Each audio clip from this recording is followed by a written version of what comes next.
다툼과 또 여러 가지 문제가 많은 우리나라 가운데 하나님의 평화가 특별히 임하는 그런 시간이 되었으면 좋겠습니다. 요즘 정치권을 보면 말 그대로 혼돈 그 자체가 아닌가 싶습니다. 의사 파업에다가 4.10 총선을 앞둔 각 당의 공천 파동이 정말 시끄러운 그런 실정이죠. 전국이 얼마나 혼란한지 모릅니다. 오늘은 먼저 이 정치인에 대한 유머 하나를 소개하고 말씀을 시작하겠습니다. 절친 친구들 몇 명이 모여서 이야기를 나누다가 어떤 직업이 세상에서 가장 오래되었는지를 놓고 논쟁이 벌어졌습니다. 외과 의사가 말하죠. 하나님이 하와를 만드실 때 아담의 갈비뼈를 빼내지 않았느냐. 그게 의사라는 직업의 시작이었다. 이렇게 말을 합니다. 그럴듯하죠. 그러자 정원사가 하나님께서 하와를 만들기도 전에 아담에게 정원 일을 맡기셨다. 그렇게 말을 합니다. 자기가 정원사가 더 먼저라는 이야기죠. 그러자 토목 기술자가 말합니다. 세상을 지을 때 하나님이 사용하신 기술이 뭘까? 그게 바로 토목 기술이다. 그렇게 말하면서 아주 의기양양한 표정을 짓습니다. 자, 그런데 그때 정치인이라고 하는 한 친구가 이 논쟁을 지켜보면서 가만히 미소를 짓고 있습니다. 너희들이 그렇게 말을 해봤자 뭐 이런 투로 말이죠. 친구들이 너는 할 말이 없냐 묻자 그는 낮은 목소리로 말했습니다. 니들은 천지 창조가 시작되기 전에 혼돈을 누가 창조했는지 생각해 보라. 그렇게 말을 합니다. 여러분, 정치인들이 모이기만 하면 혼돈을 일으키고 혼란스럽게 하니까 그런 것들을 비꼬는 유머가 되겠습니다. 참 이런 말을 들으면 할 말이 없죠. 참 정치인들 말을 잘 합니다. 하지만 참 정치인들이 또 조롱의 대상이 되기도 하는 그런 시대에 우리가 살고 있습니다.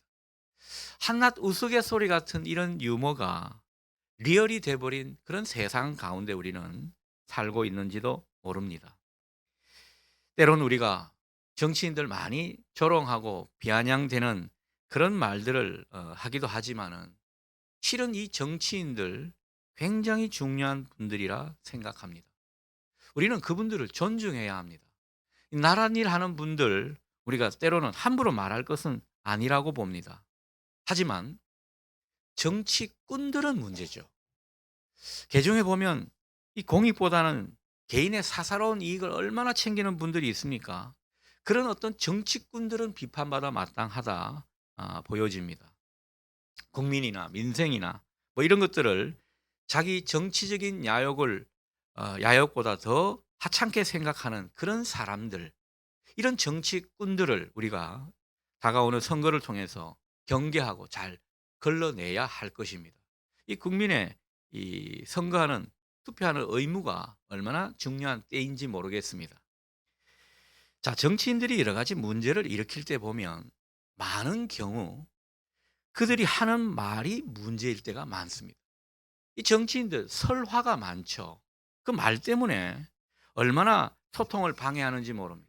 화합을 깨뜨리고 정쟁을 일삼게 하는 그런 이유가 되는지 모릅니다. 그래서 이 말의 문제가 정치인들의 그 모든 문제 속에 있다라는 겁니다. 뭐 정치인들 한번 보십시오. 비난하고 정죄하고 모독하고 속이고 이간질하고 이런 말들이 정치권에 난무하게 되니까 그만큼 이 정치권이 혼탁해지는 것입니다. 자, 그런데 이렇게 말이 혼탁해지게 되면 세상은 점점 불신으로 가득 차게 될 것입니다. 그래서 예전보다 훨씬 가짜 뉴스가 횡행하죠. 여러 가지 음모론이 돌아다니는 까닭이 바로 여기에 있습니다. 말의 불신이 결국 이 신뢰를 떨어뜨려서 불신 사회가 돼가는 그런 모습에 있다라는 거죠. 그러니 이 지도자들의 말이 회복되지 않으면은 세상은 나아질 수가 없는 겁니다.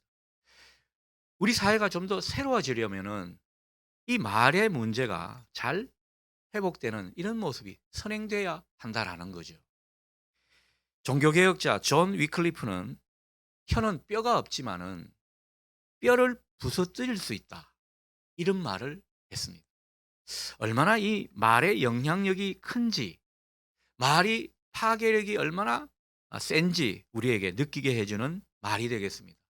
오늘 본문 3절, 4절도 보면 이런 표현이 나오죠.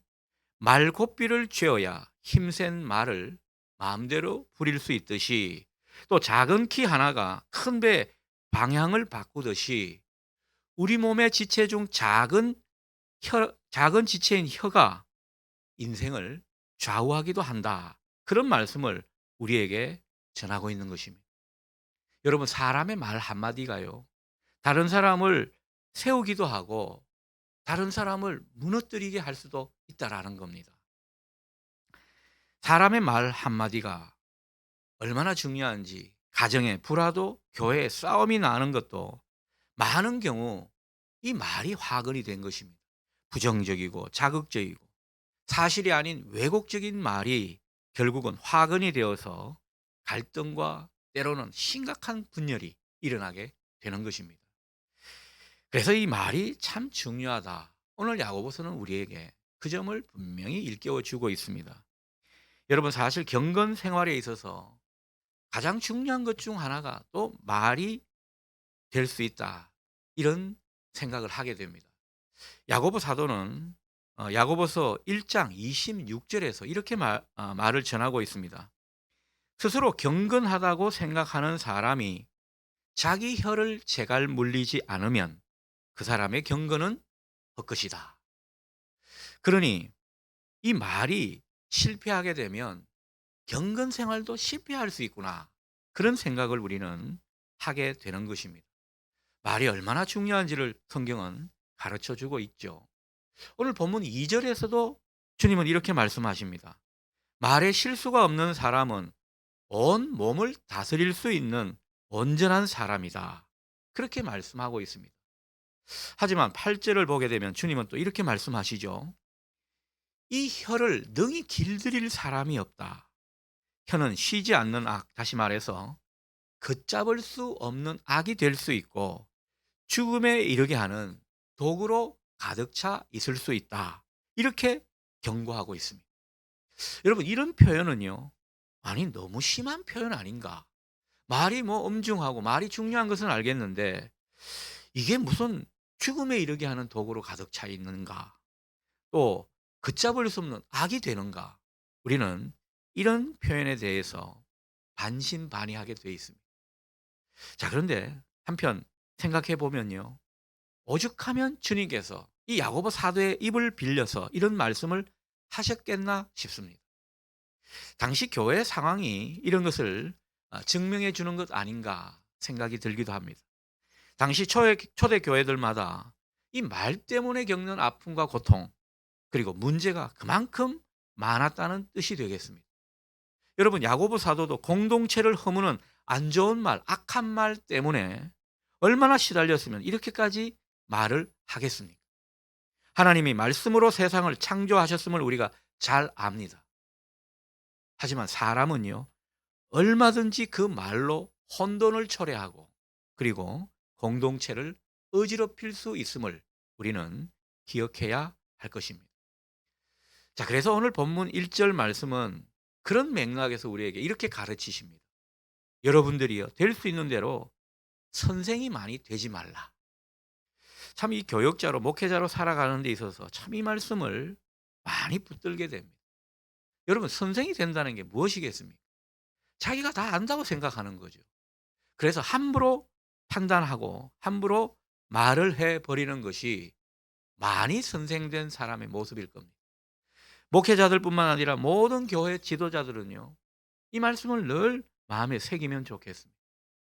선생이 되게 되면 그만큼 말 실수할 확률도 높다는 것입니다. 그래서 때로는 강단에 서기가 두렵습니다. 그래서 이 기도를 많이 하게 되고, 하나님 저를 붙들어 주십시오. 하나님의 마음과 주님의 입으로 말씀을 전하게 해 주십시오. 자연스럽게 기도하게 되는 겁니다. 여러분, 교회 지도자로 누군가의 신앙의 선배로 살아가는 것이 가벼운 일이 아닙니다. 우리의 그 말이 얼마나 때로는 중요한 변수가 되는지 모른다라는 거죠. 잠언 10장 19절에 보면 이렇게 말씀합니다. 말을 많이 하면 허물을 면하기 어렵다. 그렇게 말씀하시면서 입술을 제어할 줄 아는 사람이 지혜로운 사람이다. 그런 말씀을 우리에게 덧붙여 말하고 있습니다. 자, 그런 맥락에서 오늘 2절 말씀은요. 우리가 다 말에 실수가 많다. 이것을 인정하자고 권면하시면서 말 실수를 하지 않도록 하라. 우리에게 이것을 당부하십니다. 여러분, 정말 우리가 말 실수를 할 수 있는 사람이라는 것을 인정할 필요가 있습니다.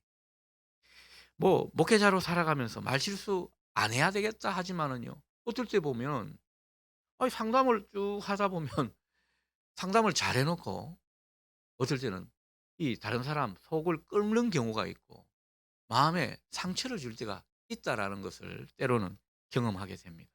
그래서 이 말실수를 줄이는 것이 얼마나 신앙의 성숙한 모습에서 중요한지를 우리가 이해하면 좋겠습니다. 말실수가 없어야 온전한 사람이다. 그렇게 우리에게 말씀하고 있고요. 말을 다스릴 줄 알아야 온전한 믿음의 사람이라고 권면하고 있는 것입니다. 그러므로 여러분, 저나 여러분이나 말을 절제하면 좋겠습니다.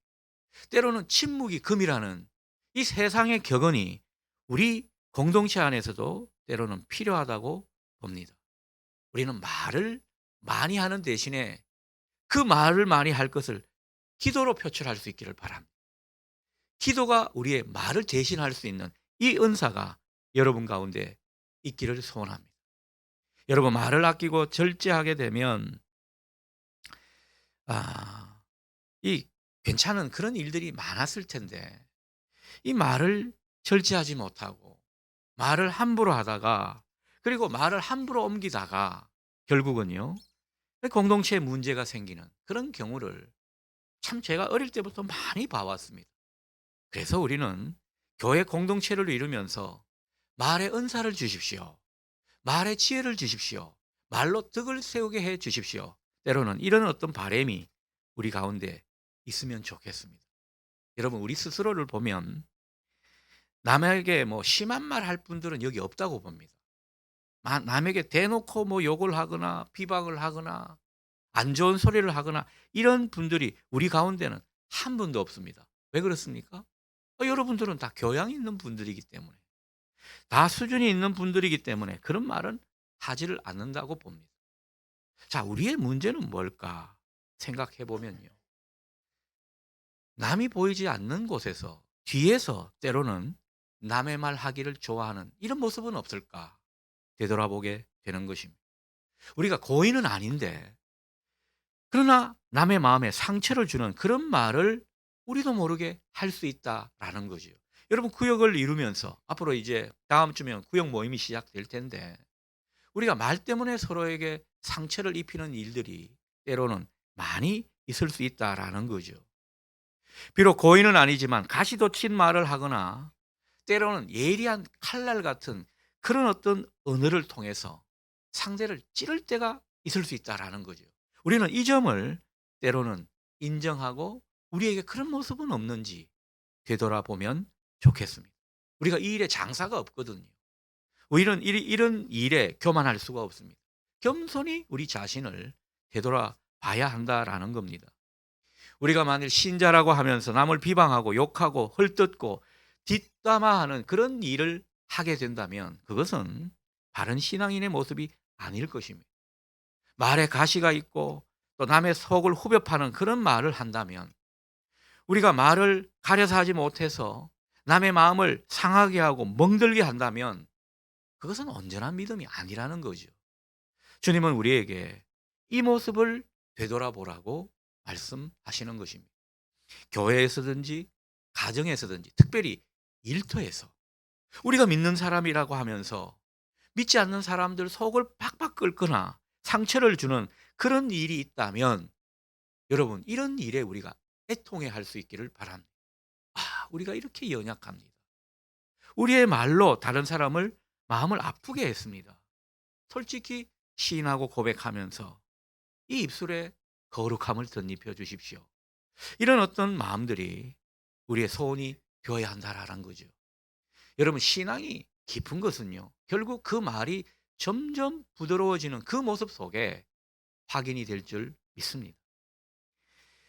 여러분 참 말이 무섭다는 것은 오늘 야고보서가 계속 우리에게 말씀해 주고 있습니다. 여러분 남자분들 우리 여자분들한테 말을 때로는 함부로 할 때가 있죠. 반대로 우리 여성분들이 남자분들한테 또 아주 심하게 말할 수가 있습니다. 여러분 이런 것들이 때로는 치명적일 수 있다라는 거죠. 말 때문에 서로가 갈라지게 되고 그 말이 화근이 되어서 다른 사람에게 큰 상처를 입힐 수 있다라는 거죠. 그래서 5절 말씀은요. 혀는 곧 불이다. 아주 의미심장한 표현을 우리에게 전해주고 있습니다. 혀가 불이다. 이 불이라는 것이 좀 작은 불씨라 하더라도 결국은 그 작은 불씨가 얼마나 많은 나무를 손상시키는가. 여러분 산에 그 담배 불씨 하나 작은 것이 온 숲을 태우는 것을 우리가 뉴스를 통해 보지 않습니까? 산 전체를 태울 수 있다라는 거죠. 작은 불이 큰 숲을 불태울 수 있는 것처럼 우리의 작은 혀가 우리의 삶을 우리의 여러 가지 모습을 송두리째 위험에 빠뜨릴 수 있다. 급기야 공동체까지 위태롭게 할 수 있다는 점을 성경은 가르쳐 주고 있는 것입니다. 사람의 혀가 참 무서운 게요. 8절 하반절처럼 이 혀에는 치명적인 독이 숨겨져 있다고 성경은 전하고 있습니다. 우리의 혀를 잘 지키지 못하면 우리의 혀가 얼마든지 불의와 악의 도구로 사용될 수 있음을 경고해 주는 말씀이 되겠습니다. 그리고 6절을 보니까 혀는 우리 지체 중에서 온몸을 더럽히고 삶의 수레바퀴를 불사르는 것이라고 말씀을 전하고 있습니다. 자, 그런데 뒤에 이어서 이 혀가 지옥불에서 난다. 이런 표현을 하고 있습니다.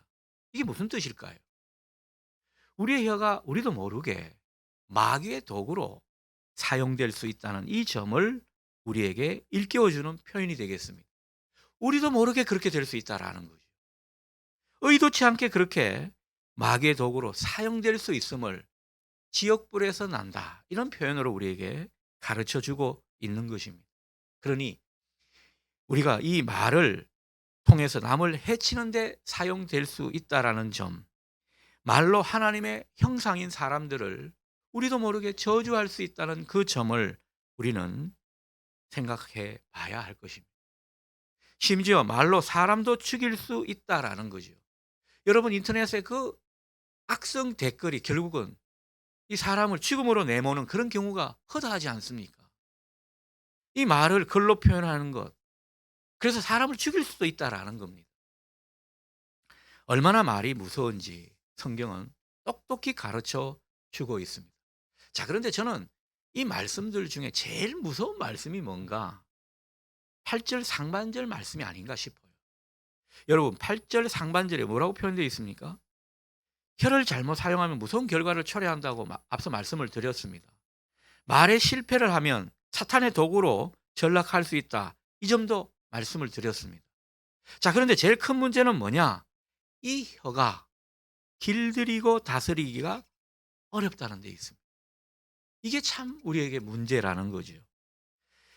말이라는 게 이 세상에서 가장 거세고 길들이기 어려운 피조물이라는 사실을 우리는 오늘 이 본문의 말씀을 통해서 보게 되면서 얼마나 이 말이 무섭고 말을 통제할 수 없는 게 얼마나 무서운 결과인가 사뭇 느끼게 되는 것입니다.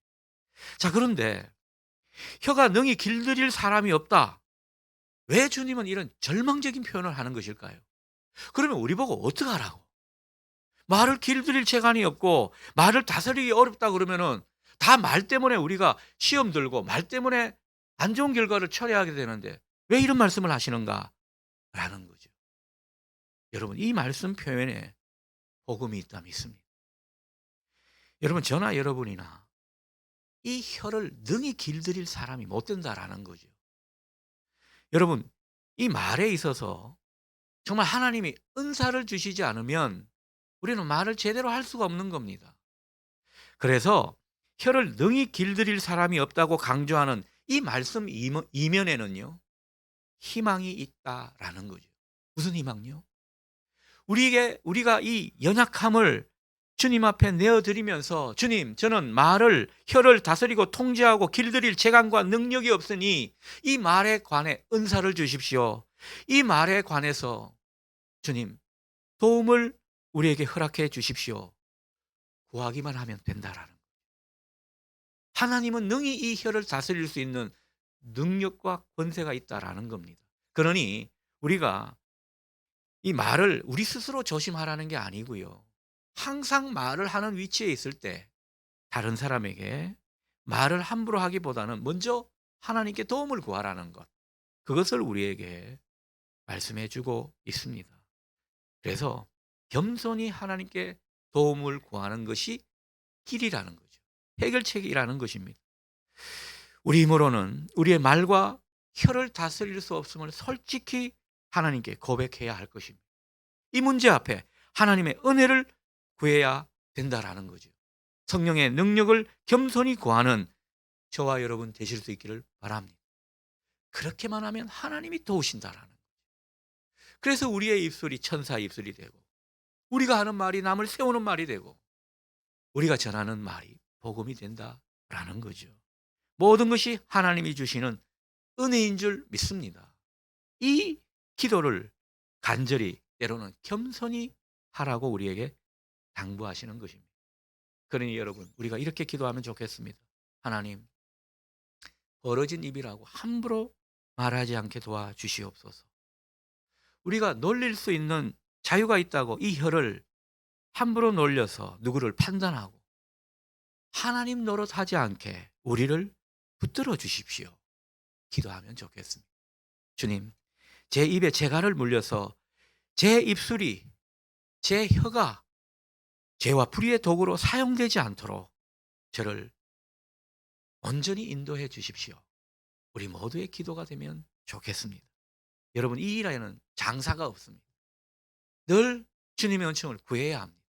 그래서 다윗은요, 시도 때도 없이 이런 기도를 드렸습니다. 시편 141편 3절에 보니까 이렇게 간절히 기도하고 있습니다. 주여, 내 입에 파수꾼을 세워 주십시오. 내 입술의 문을 지켜 주십시오. 우리 모두의 기도가 될 수 있기를 바랍니다. 우리가 말에 실수하거나 실패하지 않고 말과 혀에 온전한 사람이 되려면 무엇보다 하나님의 은혜가 있어야 합니다. 성령의 다스리심이 우리에게 필요합니다. 그래서 이것을 구하라는 거죠. 우리가 이것을 구하지 않고 겸손히 주님의 은총을 사모하지 않으면 우리 입은 얼마든지 더러운 말, 남을 해치는 말, 남의 기분을 상하게 하고 우리도 모르게 저주하는 말을 내뱉을 수 있다 말씀하고 있는 것입니다. 그러니 연약한 우리가 주님의 도우심을 바라고 구하는 것, 어찌 보면 당연한 일일 것입니다. 여러분, 좋은 말이라고 다 좋은 결과를 가져오는 것이 아니더군요. 이 좋은 말 한다 그렇게 생각하고 좋은 말을 했는데 이 말이 많아지다 보니까요, 때로는 실수가 생기게 되는 겁니다. 말을 하다가 감정이 치밀어 오르기도 하고요. 저의 간증이기도 합니다. 우리가 아무리 좋은 의도라도 잘 모르면서 말을 많이 하다 보면요, 함부로 판단하게 되고, 그리고 직접적이지는 않지만은 간접적으로 상대에게 상처를 주는 그런 말이 될 수도 있다라는 거죠. 교회 생활하면서 우리가 이런 것을 자주 경험하지 않습니까? 말은 엎지른 물과 같은 것입니다. 다시 담을 수가 없는 거죠. 이런 말, 저런 말 할 수는 있지만은 그 말에 은사가 있어야 하고 그 말에 덕을 세워야 할 것입니다. 우리가 이 점을 하나님께 늘 은총을 구할 수 있기를 바랍니다. 또 믿음의 사람들은 누군가에게 버팀목이 되어야 합니다. 비빌 언덕이 되어 주어야 합니다. 아, 저분하고 같이 있으면 내가 힘이 난다, 소망이 생긴다, 뭐 이런 존재가 되어야 한다라는 거죠. 자, 그러려면 우선 우리가 온전한 입술을 가져야 한다라는 겁니다. 말 한마디가 어떤 때는 다른 사람에게 정말 이 총을 쏘는 것처럼 사람들의 가슴을 후벼 팔 수가 있고요, 구멍을 뻥 낼 수가 있습니다.